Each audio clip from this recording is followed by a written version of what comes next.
वो कोई बाबा सिद्दीकी कोई सही आदमी थोड़ी नहीं था। उसके ऊपर मकोका का केस लगा हुआ है। अब आम आदमी पे तो मकोका का केस लगेगा नहीं। और बताते हैं वो उसके दाऊद से भी कनेक्शन है, सारी जानकारी होती है और मिल जाती है। गैंग बहुत बड़ी है। कितने लोग होंगे? 100 से ज़्यादा ही होंगे। ये योगेश कुमार है, लॉरेंस बिश्नोई गैंग का शूटर, उम्र 26 साल और उत्तर प्रदेश के बदायूं का रहने वाला है। 17 अक्टूबर को इसे एक मर्डर केस में गिरफ्तार किया गया था।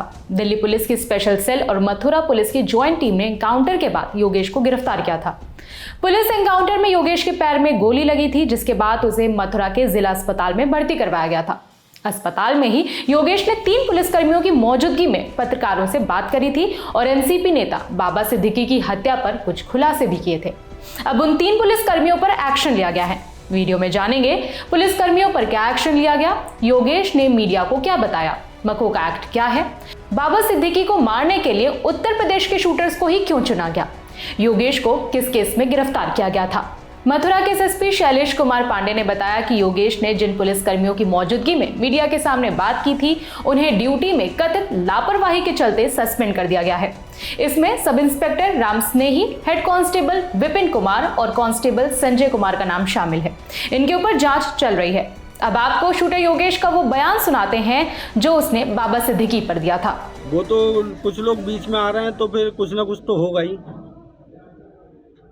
वो कोई बाबा सिद्दीकी कोई सही आदमी थोड़ी नहीं था। उसके ऊपर मकोका का केस लगा हुआ है। अब आम आदमी पे तो मकोका का केस लगेगा नहीं।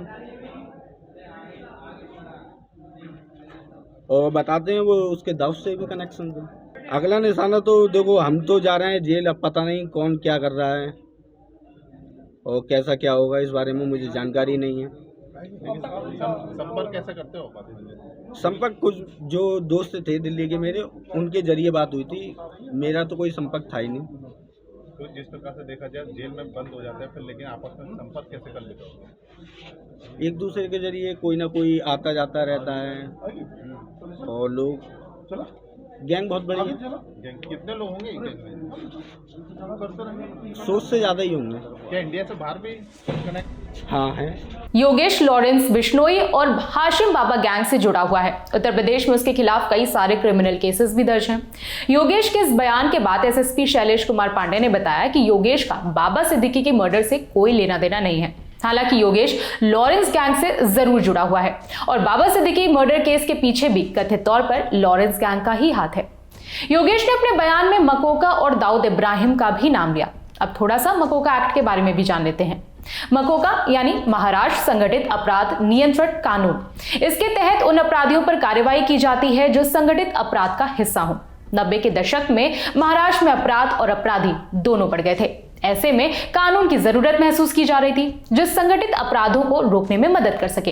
तब महाराष्ट्र सरकार ने मकोका बनाया और साल 1999 में उसे लागू कर दिया गया। साल 2002 में दिल्ली सरकार ने भी मकोका को राजधानी में लागू कर दिया था। इसे काफी ज्यादा सख्त और कड़ा कानून माना जाता है। अब जानते हैं कि बाबा सिद्दीकी को मारने के लिए महाराष्ट्र के बजाय उत्तर प्रदेश के शूटर्स को क्यों चुना गया। सूत्रों के मुताबिक गिरफ्तार किए गए आरोपियों में से एक आरोपी ने, जिसका नाम नहीं बताया गया है, उसने पुलिस को पूछताछ के दौरान बताया कि वो महाराष्ट्र का रहने वाला है। वो अच्छी तरह से जानता था कि बाबा सिद्दीकी का महाराष्ट्र में कितना बड़ा नाम था। उसे इस बात का भी अंदाजा था कि उनकी हत्या के बाद लोगों का क्या रिएक्शन होगा। इन सबको देखते हुए उसने कथित मास्टरमाइंड शुभम लोंकर से इस काम के लिए 1 करोड़ रुपए की सुपारी मांगी थी। शुभम लोंकर ने इतना पैसा देने से इनकार कर दिया। आरोपी ने आगे बताया कि शुभम लोंकर समझ गया था कि महाराष्ट्र का कोई भी शूटर कम दाम में हत्या के लिए तैयार नहीं होगा, क्योंकि महाराष्ट्र में बाबा सिद्दीकी के कद से सभी वाकिफ हैं। इसलिए उसने उत्तर प्रदेश और हरियाणा के शूटर्स को चुना। वो बाबा सिद्दीकी के बारे में ज्यादा नहीं जानते थे, इसीलिए कम पैसों में हत्या के लिए राजी हो गए। बाबा सिद्दीकी पर गोली चलाने वालों में धर्मराज कश्यप, गुरनैल सिंह और शिव कुमार गौतम के नाम शामिल हैं। धर्मराज और गुरनैल को गिरफ्तार किया जा चुका है, लेकिन शिव कुमार अभी भी फरार है। 12 अक्टूबर की रात को मुंबई में इन तीनों ने गोली चलाकर बाबा सिद्दीकी की हत्या कर दी थी। हत्या के बाद लॉरेंस गैंग के शुभम लोंकर ने हत्या की जिम्मेदारी ली थी। फेसबुक पर एक पोस्ट शेयर कर उसने लिखा था, आज जिस बाबा सिद्दीकी की शराफत के पुल बांधे जा रहे हैं वो एक टाइम में दाऊद के साथ मकोका एक्ट में था। उसे मारने का कारण दाऊद को बॉलीवुड, राजनीति और प्रॉपर्टी डीलिंग में जोड़ना था। शुभम लोंगर के बाद शूटर योगेश ने भी मकोका और दाऊद इब्राहिम का नाम लिया था। दोनों ही लॉरेंस गैंग से जुड़े हुए हैं। अब जानते हैं कि मीडिया के सामने बयान देने वाले योगेश को किस केस में गिरफ्तार किया गया था।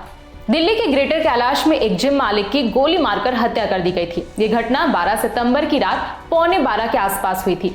मृतक का नाम नादिर शाह था। जिम से बाहर खड़े नादिर शाह पर 7 से 8 राउंड फायरिंग हुई थी।